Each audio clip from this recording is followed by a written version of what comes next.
Hello, everybody. Thank you so much for tuning in today. This is the Bodega Cat Book Club Financial Edition, and today we are starting a new book. It's called The Gold Warriors, America's Secret Recovery of Yamashita's Gold, and the author is Sterling and Peggy Seagrave. So this book was inspired by a lot of talk, I guess you can say, in the precious metal arena. A lot of activities, I should say, a lot of talk about the activities going on in the precious metal arena. And I've had this book for a while. I've heard a lot about it. I haven't read the whole thing through, so it would be very interesting to read it with you guys. Thank you for being on this journey with us. And it will be very interesting to learn about the history of gold and um, you know, things like that. So it'll be an adventure, that's for sure. So before we begin, if you welcome for those who are new and welcome for those who are returning. Please check out our other book clubs if you are so inclined. We have our spiritual book clubs on Mondays and then our health book clubs on Wednesdays. And this is uh, Thursday. This book, The Gold Warrior, is considered in the financial sector, so it will be on Thursdays. And we put all the books that we've read in the past, as well as the present books that we're reading on YouTube. So we have it in a playlist. You guys can download it and listen to it when you're in traffic or walking your dog or whatever. And we also have other stuff on YouTube, not just our book club. So please check it out. And please sign up for our free monthly newsletter that we put out. And if you have any books that you want to recommend for us to read, whether it's a spiritual book, a health book, or a financial book, I'll leave a link in the description box below for you guys to recommend, and we will consider it at our discretion. And if you want to support us further, you can buy me a coffee, leave a donation, or check out our merch on our shop section on our website. And I will leave those in the description box below as well. And then lastly, if you are in the Los Angeles area or if you are visiting us in the LA area, come visit us in person. We'd love to meet you face to face, get to know you in person. We have a healing center that we use technologies based on Nikola Tesla's scalar wave research for holistic healing for both animals, cats and dogs, as well as humans. So you can check out all the information on our website about that, as well as our other services that we provide as well. So however you guys support us, I appreciate it very, very, very much. But most importantly, thank you for your energy and thank you for being here. Okay, so this book, it's a little tricky because there's a lot of end notes in the back of the book. And as I read the chapter, there really isn't any indication of, usually authors would have like a little note that says number one, number two, number three, and then a corresponding end note in the back. But this one doesn't. So I think what I'll do is I do want to read the end notes as well, because sometimes sometimes the authors will do a more in-depth discussion of something that they discussed in the chapter. So what I'll do is I will read one page of the chapter and then read the endnotes in the back. In the beginning, I tried to highlight some of the endnotes, but it kind of got cumbersome. So I stopped doing that after a while. But anyways,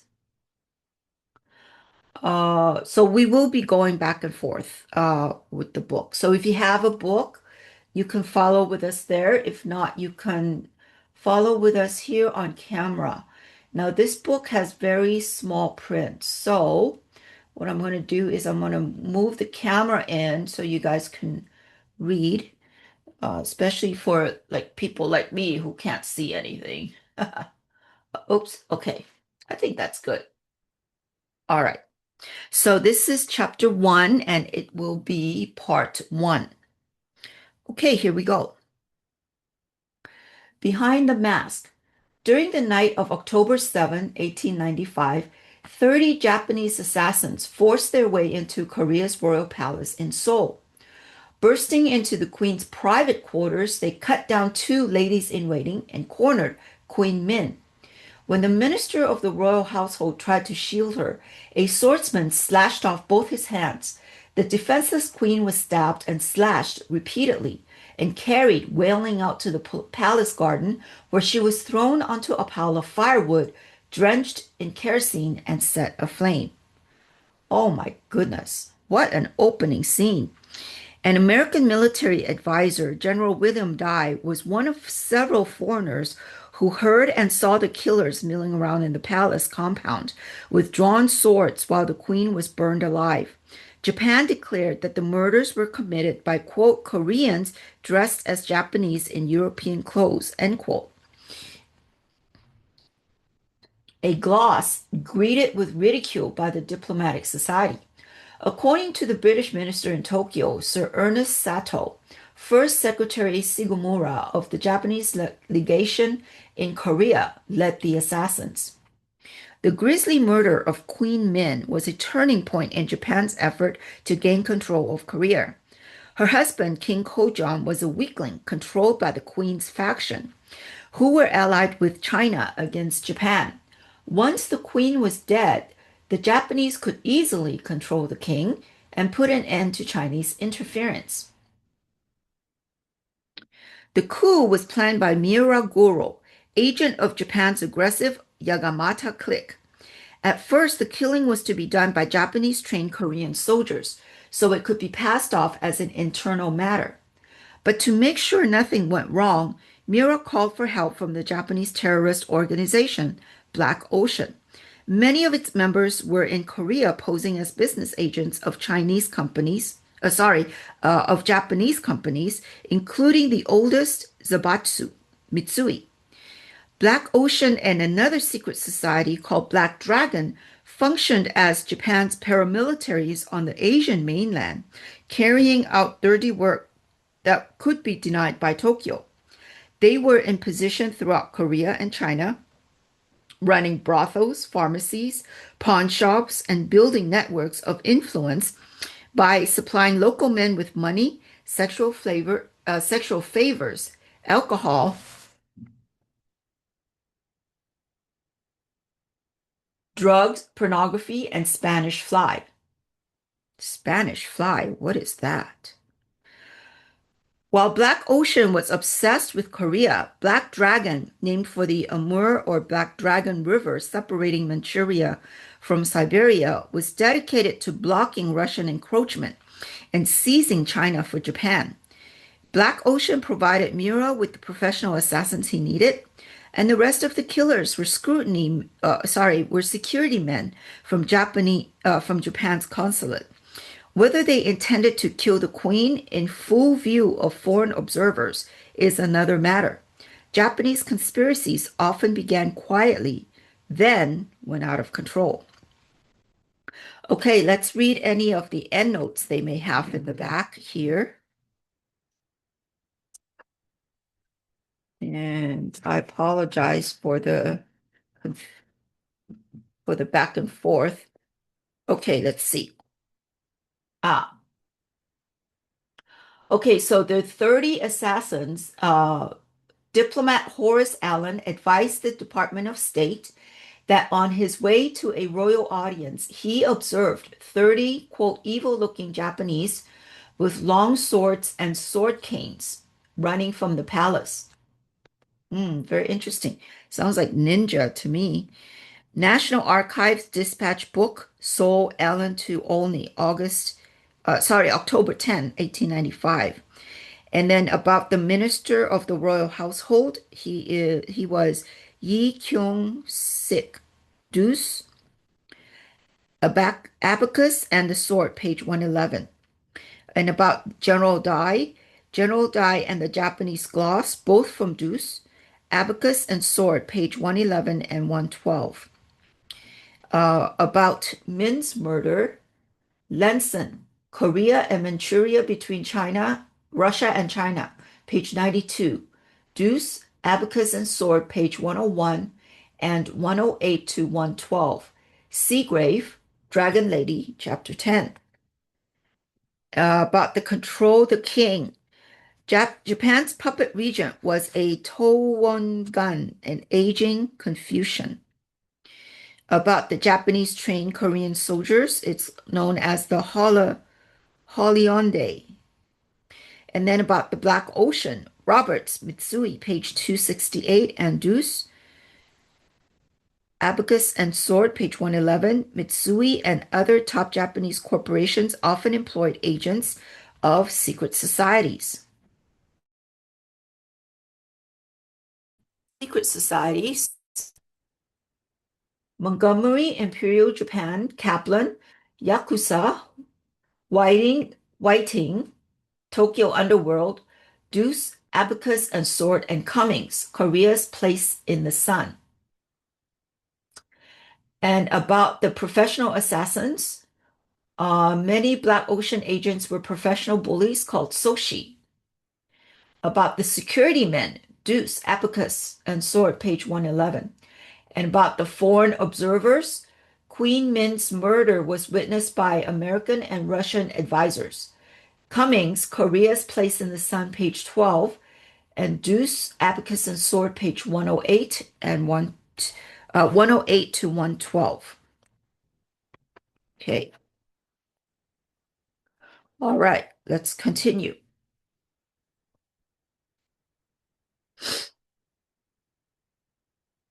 Many Japanese statesmen, uh, many Japanese leaders like statement to, okay, let me try that again. I think I'm going to need more coffee today. Many Japanese leaders, like statesman Ito Hirobumi, were enlightened and reasonable men who would have vetoed the murder had they known. But there was a deep contradiction inside Japan following the Meiji Restoration in the 19th century. Two cliques completely, sorry, boy, I am not present today. Okay, two cliques competed ruthlessly for power behind the throne and for influence over the Meiji emperor. Those associated with Ito were more cosmopolitan, emulating the role of Bismarck in guiding Kaiser Wilhelm or Disraeli in guiding Queen Victoria. Those allied with General Yamagata were throwbacks to medieval Japan, where power worked in the shadows with assassins, surprise attacks, and treachery. While Yamagata built a modern conscript army to replace Japan's traditional samurai forces, he also built a network of spies, secret police, yakuza gangsters, and super patriots. These were key elements of the police state Yamagata was creating in Japan. Underworld godfathers, uh, where am I? Underworld. Oops, sorry about that. Oh, sorry about that. Okay. Underworld godfathers were a vital component. Okay. Little, okay. Sorry, we're a little slanted there. Underworld godfathers were a vital component of Japan's ruling structure. Members of the imperial family and the financial elite that controls Japan had intimate ties to top gangsters. When Yamagata's armies invaded Korea and Manchuria, gangsters were the cutting edge.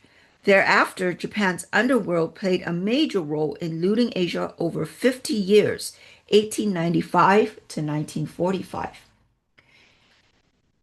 Queen Min's murder marks the beginning of this half century of extreme Japanese brutality and industrial scale plunder. Her killing shows how easily the mask of Japan's good intentions could slip to reveal hideous reality. Other Japanese strategies also began quietly, then got out of hand. For example, it is unlikely that Japan intended all along to have its army stage the rape of Nanking in 1937, butchering some 300,000 defenseless people in full view of foreign observers with cameras.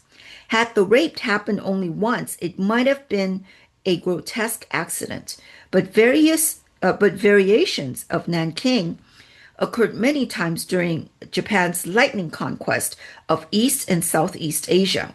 By the time they overran Singapore in 1942, the atrocities committed against overseas Chinese civilians there, the Sukching massacres, were happening all over Southeast Asia and not only to Chinese. That this occurred so often suggests there was more to Japan's aggression than a purely military operation. Why, after successfully conquering a neighboring country, did Japan torment the Chinese and others who had money or property? The explanation lies in the shadows behind the army. Few history books take into account the role of the underworld because scholars rarely study outlaws. With Japan, we must always consider the underworld because it permeates the power structure, as darkly satirized by the films of Itami Juzo. Okay, let's read the end notes there.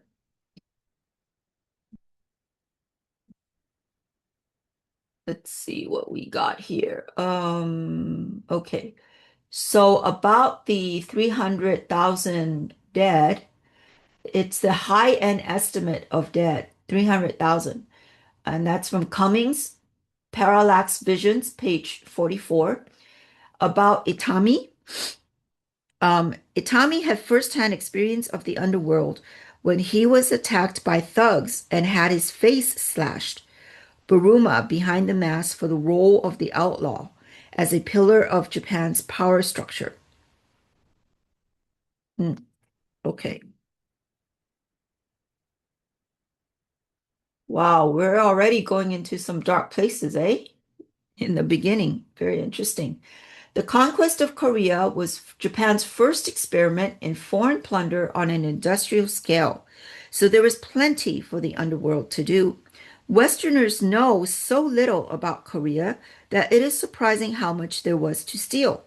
Today, North and South Korea are only vestiges of a distinguished past. Historian Bruce Cummings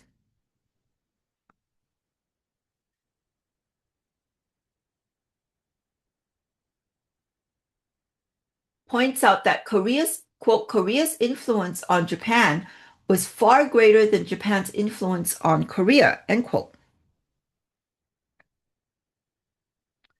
In ancient times, Japan was raided by marauders from the Korean peninsula and raided Korea in return, but these were bands of swordsmen and archers, not armed regiments.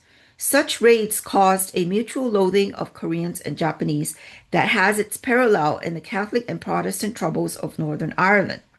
A quick thumbnail history explains this hatred and shows how Japan's aggression began. When they first started feuding 2,000 years ago, there was no Korea or Japan as we know them today. In different parts of the Korean peninsula were city-states with highly developed economies supporting magnificent religious, literary, and artistic cultures. Their porcelain is among the most prized in the world today, along with elegant paintings, sculpture, and gold filigree. The elite lived in palaces on great estates with thousands of slaves. Taking no interest in commerce or warfare, they developed astronomy, mathematics, woodblock printing, and invented movable type long before anyone else. Until the 16th century, Korea had one of the world's most advanced civilizations. Meanwhile, in the secluded islands of Japan, immigrants from China and Korea were linked in a loose confederation ruled by Shinto priests and priestesses. For 1,000 years, these rival domains feuded among themselves before finally submitting to the central military dictatorship of the shoguns. Chronic conspiracy produced what one historian calls Japan's paranoid style in foreign relations.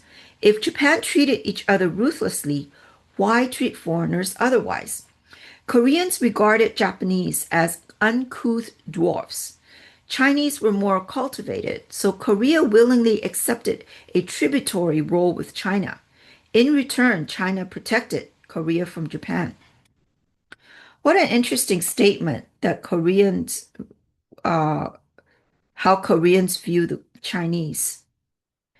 You know, the ancestors of Koreans, and the ancestors of Japanese is the same. They're all from they're all from Chinese ancestry. Wow, it's very interesting.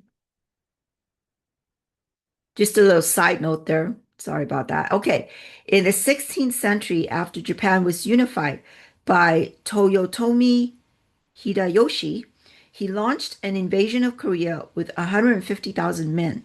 His plan was to crush Korea and erase its culture from the face of the earth.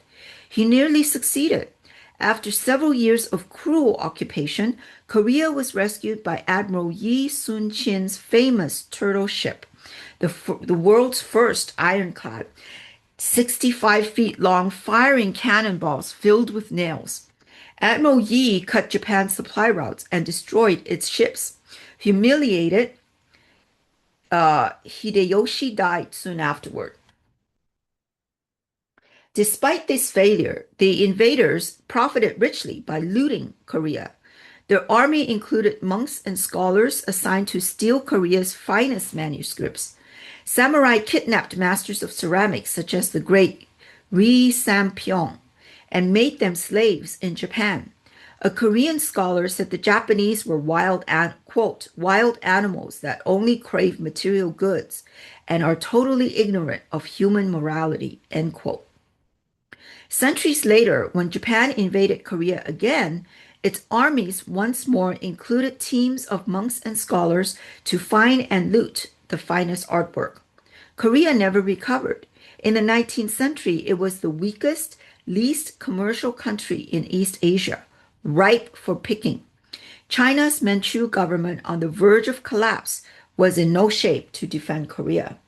Following the Meiji Restoration, Japan made a convulsive effort to modernize, becoming the first Asian nation able to compete militarily with the West.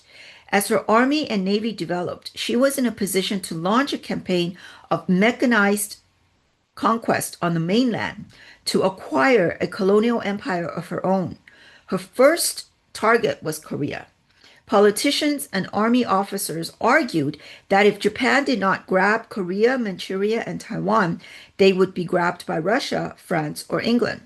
General Yamagata and Black Ocean boss Toyama Mitsuru needed an incident that would give them an excuse to invade while putting the blame on Korea. Yamagata told Toyama to, quote, start a conflagration, end quote. Then it would be the army's duty to go, quote, extinguish the fire. Starting a fire in Korea was easy. Black Ocean terrorists attacked a rural religious sect called Tonghak. The Tonghak struck back, causing some Japanese casualties. With this excuse, Tokyo rushed in troops to protect its citizens in Korea. When news came that China was sending 1,500 soldiers aboard a chartered British ship, the SS Kaohsiung, a Japanese squadron intercepted the vessel and sank her with all aboard. This surprise attack set a precedent, followed many times by Japan in later decades. China's tottering Manchu government foolishly declared war on Japan. In September 1894, in the mouth of Korea's Yalu River, the Japanese destroyed half of China's navy in a single afternoon. Japan then captured Manchuria's impregnable Port Arthur and the fortified harbor in Weihai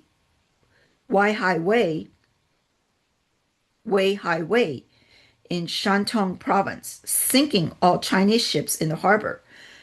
China sued for peace by the end of February 1895, Japan controlled the whole of Korea and also Manchuria's strategic Liaotong Peninsula.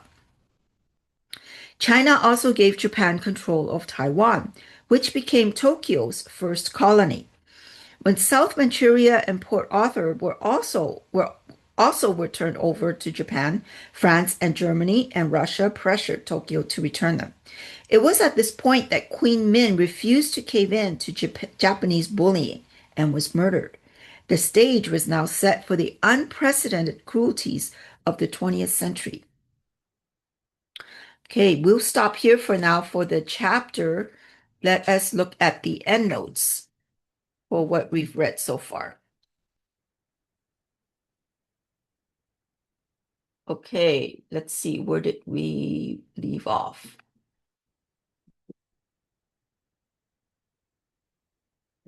Okay, so here we have the Korean ancestors of Japan's imperial family.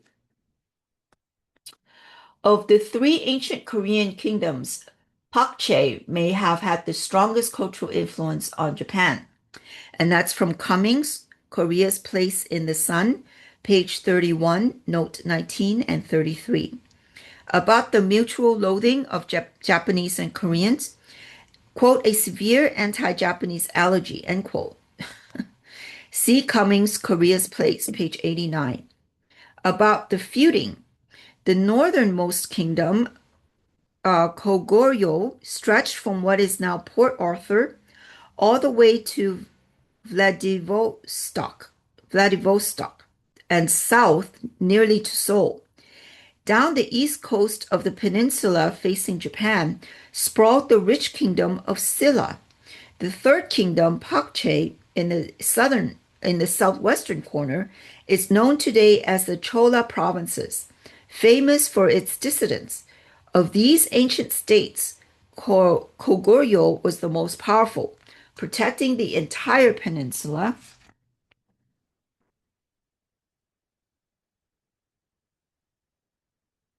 from Chinese incursions. Cummings, Korea's Place, page 39. About the movable type, it's found in Cummings, Korea's Place, page 64 and 65. About the most advanced, Cummings, Korea's Place, page 33 and 39. 33 to 39. About the paranoid style, Deuce, Abacus, and Sword, page 16. About erasing the culture. You can find it in Cummings, Korea's Place, page 31 to 34. Deuce, Abacus, and Sword. About the turtle ship, Cummings, Korea's Place, page 76. About Toyotomi Hideyoshi, Cummings, Korea's Place, page 77. About Ri Sampyeong. One of Korea's most famous porcelain artists was kidnapped by Hideyoshi's culture squads and taken to Japan. Ri, working for his kidnappers, would later find the right kind of clays in Kyushu that produced the famous Imari ware. Looting and kidnapping. Cummings, Korea's Place, page 78. About wild animals. Cummings, Korea's Place, page 101. About Korea never recovered. Cummings, Korea's Place, page 81 to 82. Okay, I think we'll stop there. That's about as far as we got. Let me double check here for a minute. Um, yeah, we didn't read about the Opium War yet.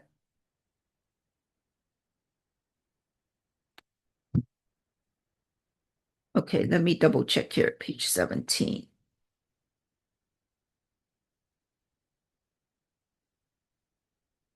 No, I think we went further.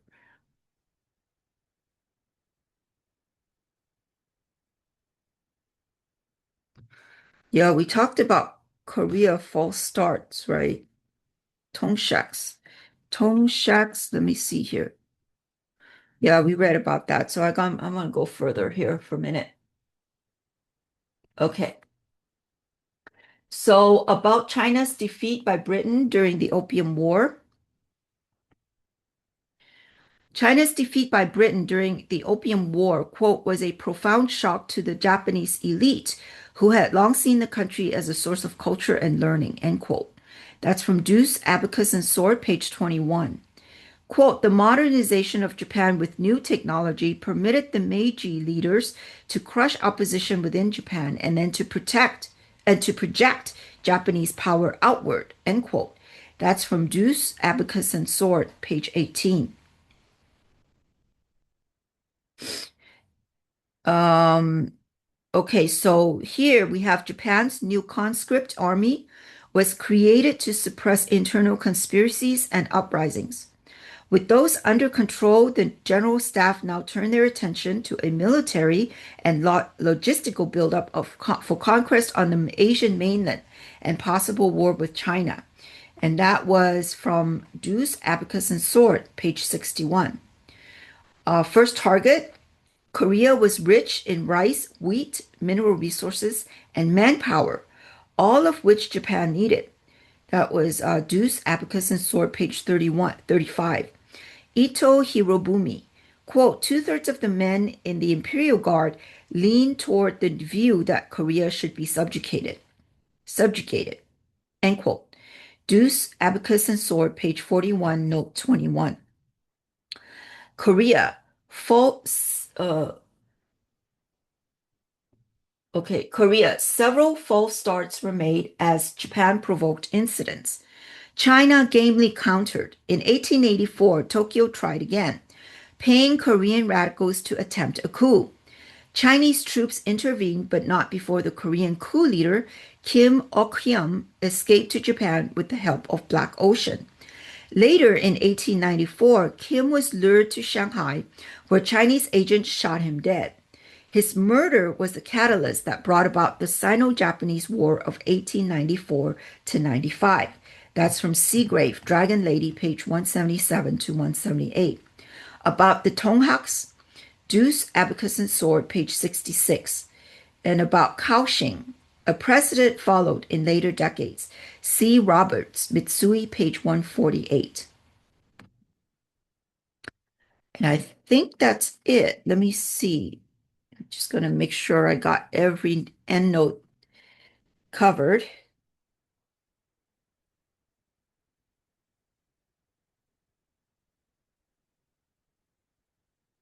Okay.